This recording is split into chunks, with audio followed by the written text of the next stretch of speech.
TikTok gis nañ ko ah TikTok c'est extraordinaire vidéo yi ñu fay jàllale da ngay reetaan ba doo mën expression bu bees en tout cas bu ñu génnee mooy ça n'ira pas Alima mais suñu vidéo bu njëkk ba ñu reprendre ko la ñu bëgg yow nga wayal ñu ko ba pare définiral ñu ko lan la mooy chéri bi.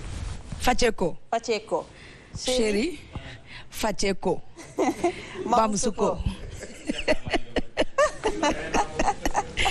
Dedu Mesa. Kobe Kanta. Wallahi saya bako.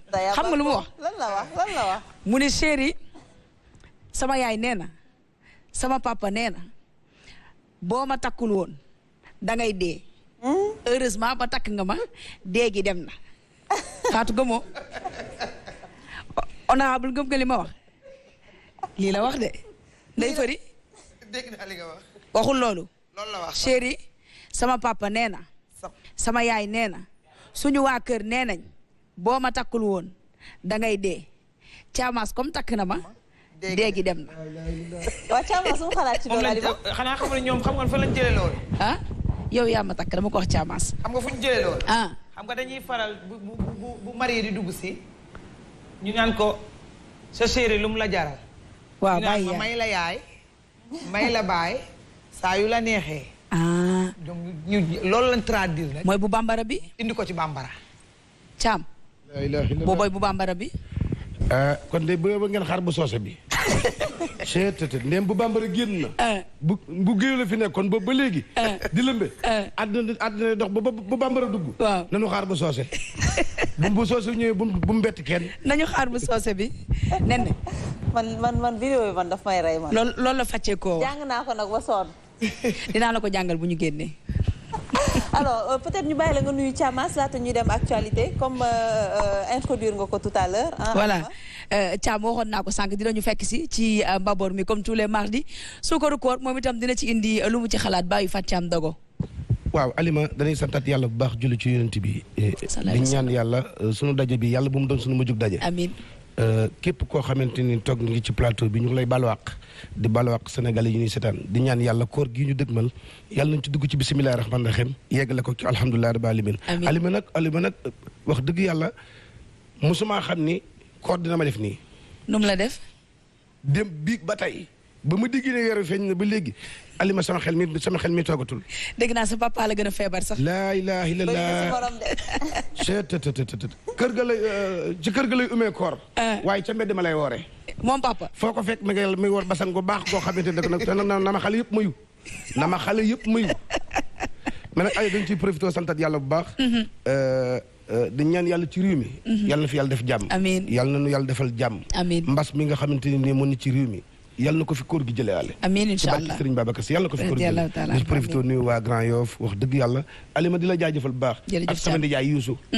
sama ndijaay sama papa Mali nga xamante ne nii wax dëgg yàlla sànq ba ma ne leen say contre du nu bëgg dafa am lu ma fekk si. bu yóbbu rigal ma santat yàlla bu baax. wallaay ne yàlla na fi yàlla defal jàmm ci barke yonent bi. amiin incha allah merci Thiamas noonu la nuyoo nen ci kanam ñu ñëwaat. kon ñu ngi ñëwaat léegi ngeen continuer waxtaan bi c'est important jigéen yëpp a ngi toog di déglu. parce que dafa am solo lool suukaru koor ci sëy.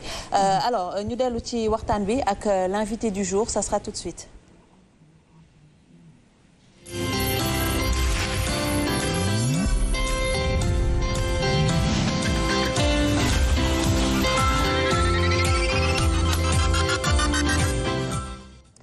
Fatou yow laajoo honorable lu mu xalaat ci suukaru koor de waaye nañu loolu xam naa Alima dina ci ñëw ak moom nañu wéyal waxtaan bi lu mu xalaat ci suukaru koor parce que c'est important dinañ ci ñëwaat ak moom ci suukaru koor parce que aussi teraanga la te teraanga moom quand même fii la ñu ko fekk te fii la ñu koy bàyyi alors honorable bu ñu ñëwaatee ci actualité xam naa di nga ne bëgg naa financement yi waaye financement yi dafa doon lu jur coow ndaxte nag ñëpp dañuy wax ne le président de la République quand même def na ay effort pour l'emploi des jeunes et que mu teg fay structure de financement yoo xamante ne dañu bëri ba dañu dem ba seen tur yi sax dañu luloo mais bi nga xamante ne dafa gën a jur coow wax naa ko sànq moom mooy DER et que sànq ñi ngi woon ci commune yi mais bu ñu ñëwee ci Dalifort nan la ñu mën a comprendre la commune de Dalifort am 487 milliards ou 467 millions ñu jéggal ma millions ci financement waaw millions ci financement yoo xamante ne am na ko au moment où am na yeneen gox yoo xam ne ñoo ko ëpp population te amuñu lu toll noonu. voilà maa ngi lay sant bu baax ci question boobu parce que déjà ñi ma posé question boobu bari na ci département Pikine ma leen di nuyu au passage parce que fa laa dëkk di nuyu sama commune Dalifort gi ma dëkk te li nga ma posé vraiment sawar naa ci répondre parce que defe naa ne plus de près de 3 milliards dugal nañ ko Pikine mais pour wax leen que ne ak transparence ak ñu bañ wax ne politiciens yi ñoo jël financement yi dañ ko firndeel ci loolu nga wax ci 450 et quelques millions yi nga xam ne moom la ñu def ci Dalifort pour wax que ne loolu noonu du waa Dalifort ñoo ko am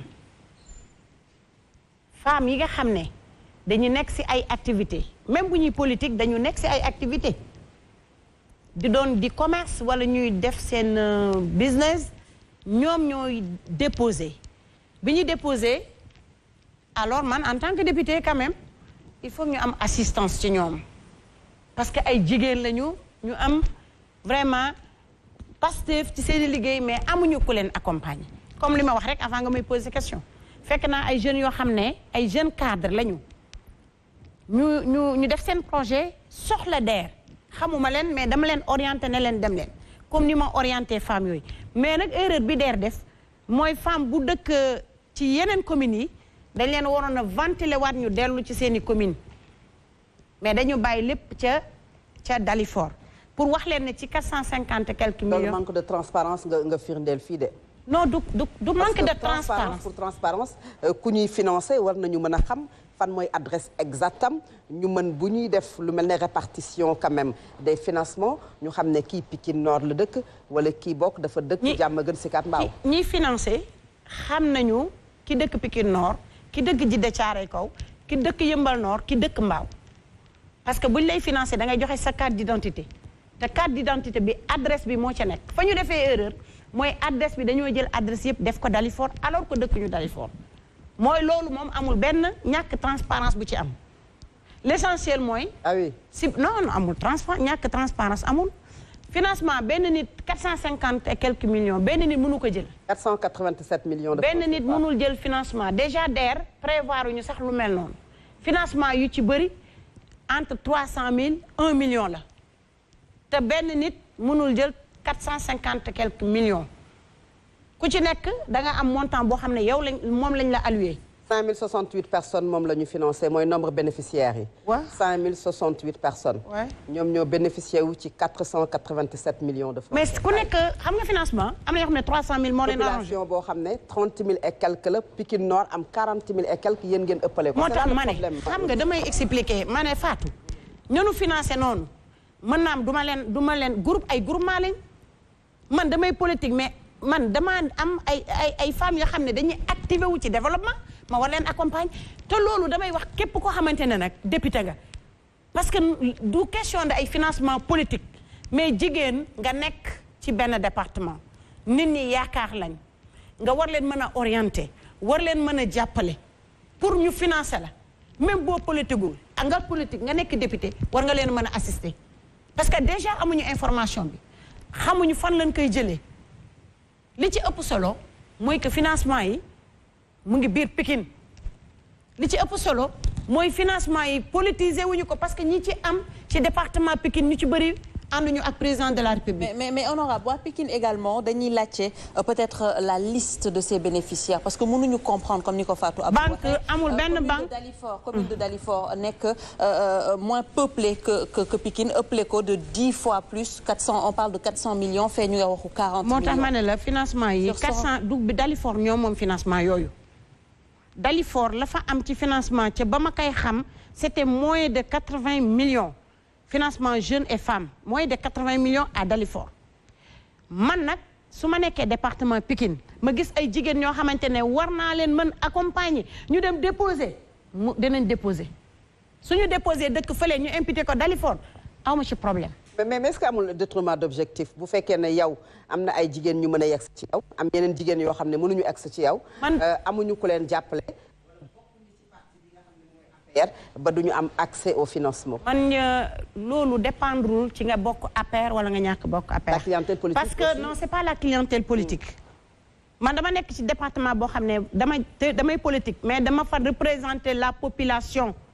parce que dañ ma fal ma nekk député liste départementale ay nit ñoo xamante ne xamuma leen ñoo ma fal amaana sax politique gu ñu kon nañu organiser sunu département ku nekk yaa xam na ngay toje sa bopp jinax mënuloo nekk responsable nga nekk député financement ñëw nga gis jigéen boo war a accompagner jàppale ko quand même ak fu mu mën a bokk nga ne doo ko jàppale parce que soo ko deful defe naa ne defuloo sa warugal defuloo li dee xaar si yow mais pour wax que ne loolu ñu def si Dalifort maa ngi ci sant yàlla xañ na man damaa njaxlaf ba mën a am ñoo xamante ne porté naa jàppale naa leen orienté naa leen ñu dem déposer ba am ci financement yooyu mais c'est pas la population de Dalifort ñoo bénéficié wu sur les 450 et quelques milliards soo demee tey marché au poisson wax na ay jigéen a fa nekk boo demee marché Zing ay jaaykat ña nga fa di jaay man sama problème mooy su dara amee waroo croiser les bras waroo ko politiser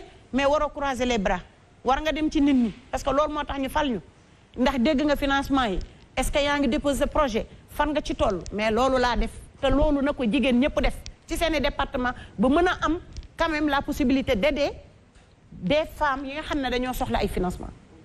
alors le 22 le président de la République woote loolu nga xam ne mooy ndaje bi nga xam ne war nañu ko def mais est-ce que du nekk folklore ndax dafa bëri ndaje yoo xamante ne mu jëm ci financement wala jëm ci une journée boo xam ne dañu ko jagleel benn domaine jigéen ñi dañu fay nekk di tàccu mobiliser mu nekk peut-être mbir moo xam ne dañu koy déguiser en campagne électorale. fi ñu toll nii daal ku nekk soo sa mbégte yaa xam ni nga koy manifester woo waaw ay jigéen lañu. En tout cas daal ay jigéen lañu te dafa am. nekk folklore honorable non du folklore parce que la ñuy def ci xaalis ba defe naa ne moo nu ëppal solo finalité bi mais dama ne jigéen ñi suñu amee seen mbégte doon xaar dara lu yàgg jotuñu ko war nañu génn war nañu manifester parce que nag loolu nag quand même war ngeen ñu ko mën a permettre. donc yéen a ngi mobiliser présentement. En tout cas daal li ci war lépp dinañ ko def incha allahu rabi parce que nag defe naa ne bu ñu wax Sénégal jigéen ñi am nañ ci rôle bu am solo suñu amee nag suñu président de la République mu am yërmande am vraiment vision quand même à travers la jeunesse et les femmes war nañ ko accompagner à tout moment accompagnement bi nag ñun ñooy xool nam ñu arrangé ak na leen gisee ne quand même rafet na ak jekk na ñu ànd ci moom def ko. déggee le secteur de l'artisanat bi nga xam ne def nañu tourné ci week-end bi dem dans beaucoup de localités dañuy mujj sax di dajale ay bijoutier ay or yu leen di may ñu dem di ko jébbal ñu leen bijoutier yi nga xam ne jàpp nañ ne dañu tax seen emploi ndax mbas mi boobu ak voilà le secteur de l'artisanat kese dégg nañu le secteur de la santé am di gësal di wax ne dina wàcc ci mbedd ñu mel ni pôle social qui se prépare quand même ci leen Sénégal bu ñu mooy tool lan la état war a def par rapport à cela parce que loolu aussi ci préserver les emplois ci la bokk. mais ci la nekk parce que honorable dinañ ci ñëwaat tuuti le temps que voilà c'est bon. voilà pour wax lekk quand même pour répondre à sa question. dafa fekk président nekk ci ak gouvernement parce que programme de résilience économique gis ngeen ko ñaata milliards la ñu génn dégager pour quand même ñu wàññi loolu noonu ñi nga xam ne dañuy perte emploi à cause de l'impact de la Covid.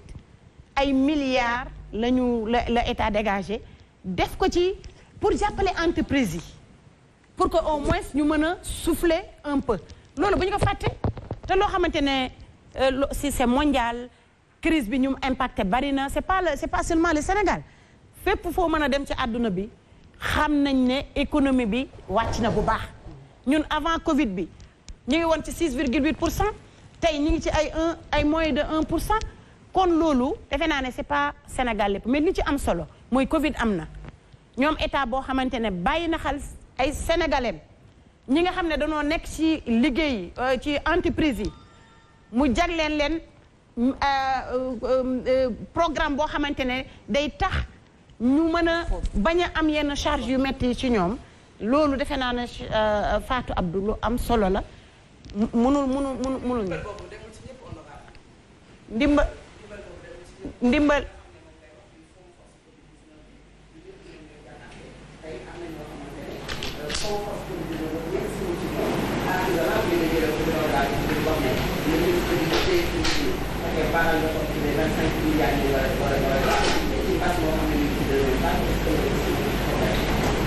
non loolu nekkul problème defe naa ne yow yaa ngi naan ñu bëri jotuñu mais am nañu jot te lépp loo gis du ñëpp mën a am quand même mais lu ci ëpp ci entreprise yi li ci ëpp ci secteur informel yi quand même jàppale nañ leen ci force Covid ba ci jaaykat bi nga xamante ne dafa ba jaaykat ba jaaykat bi nga xamante ne dafa nekk si buntu hôtel di jaay objet d'art jot na ci li nga xamante ne mooy force Covid. maa ngi ñëw ci yow ñu dem ci Alima moom itamit dafa am benn question bu mu bëggoon poser. waaw pour honorable Fatou mi ngi wax sànq si financement yi.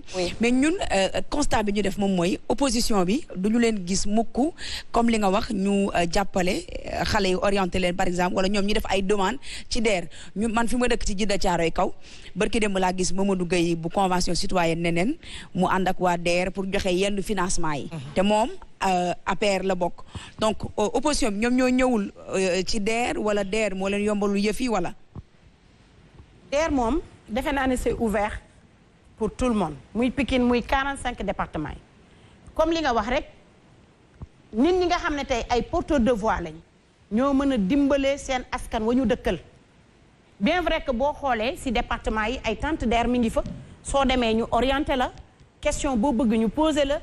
accompagner la ci say projet donc finaliser avec financement mu am formation ak suivi loolu wàllum DER la kon defe naa ne ñun ñi nga xam ne ñoo nekk ak président de la République danoo war a dëggal politique publique am yi nga xamante ne moom lay def ci askan bi kon bu ñu ko defee ñoom ci seen bopp waa opposition bi ñoom war nañ ko def parce que kenn demul DER di déposer ñu ne la opposition nga doo jot financement wala doo déposer kon liggéey bi dafay toll foo xam ne dañuy war a bàyyi politique fépp ki nga xamante ne nekk nga ak moom bul xool ne ànd na ak yow moo tax doo ko jàppale wala àndul ak yow kon financement yi loo xamante ne ñëpp a ko bokk ñëpp a ci war a jàpp fexe ba jeunes yi mën cee jëriñu fexe ba jigéen ñi mën ci jëriñu parce que tey dañu soxla ay information am ñoo xam dañuy toog seen kër dama soxla DER xamuñu fu ñuy jaar kan moo leen war a jàppale ñi xam donc loolu defe naa ne mbir wala réew dina toll foo xamante ne quand même responsabilité n'incombe pas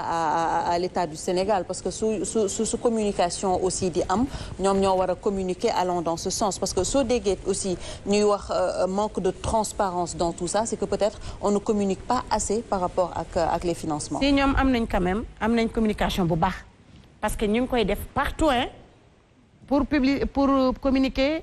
DER bi nan ngay def pour am accès ci DER ak loolu lépp quand même ñu ngi koy yàgg def ñu ngi koy yàgg communiquer quant à nag problème de transparence man de fekkewuma fu ñuy defee ay tri li ma xam mooy nit ñi danañ déposer te li ma xam mooy ki ñu ko dénk damay toog sax dama naan yorul formation fii moom américain la Amérique moom man xamaluma ko bokk kon jàpp naa ne lépp loo xamante ne c'est lié au financement dafay am transparence bu dee financement ministre de la femme idem am na ay ñoo xamante ne ñu ngi leen di financer ci banlieue bi man des fois damay ànd ak ministre mu dugg banlieue di financer ñoo xam ne man leer na ma ne ñu ànd ñoo ak ñun mais damay kontaan parce que ñun dañuy politique mais après la politique ñoo bokk Pikine ñoo bokk Sénégal kon transparence quand même ci financement loolu dañ koy dund te nit ñi quand même war nañ ko wax parce que lépp mënuñu ko politiser.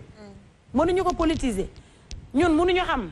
ñun mën nañ xam suñuy militant mais mënuñu xam kan moo toog ci saalam xool projet ak programme mu président de la république votel ko comme looloo tax vraiment président li mu joxe comme instruction képp koo xam ne yaa ngi yor ay financement teg ko sur la table financé wuñu ci ay salon financé wuñu ci ay cours financement yi ci bëri dañuy def stade wala ñu def ci benn place publique boo xam ne ñépp a fay nekk am même niveau d'information donc li des nag ñoom ñoo ko war a mottalil seen bopp ak ñi nga xam ne ay porteurs de voix la nekk ci département yi nañu ko jël jàppale président jàppale population bi ñu def man j'ai pas honte que ñu wax ne 450 et quelques milliards de Dalifort man dama ci liggéey mais nag dañ ko waroon a ventiler parce que ñoo ñëpp dëkkuñu Dalifort. D'accord oui Youssou.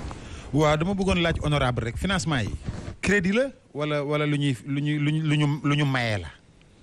non financement yi lu ñuy fay la. après dañ koy fayaat. dañ koy fay te loolu damay sensibiliser nag quand même les femmes man jigéen ñi laay waxal. kon bu yeboo ngeen financement lu ñuy mayee moom dafay yomb. te lu yomb dafa baaxul. bu yeboo day loolu leen yàpp doyul. ku ñu financé li ñu mën mooy financement yi. nañ la gérer ba doo jël say bijoux di koy parce que financement dafa métti woon da nga naa jël say or jël say télévision dem di ko gazé. kon yëf yi mënoon nañu ko tuddee crédit yëf yi du financement de. yombal que nit ñi taux bi yomb nga mën a liggéey di mën a fay te doo yëg coono accompagner la si ouverture de compte yi ak les frais yi nga xamante ne moo doon tax crédit cher loolu lépp ñu teggil la ko mais suñ la lebalee lay des mooy nga fay parce que boo fayul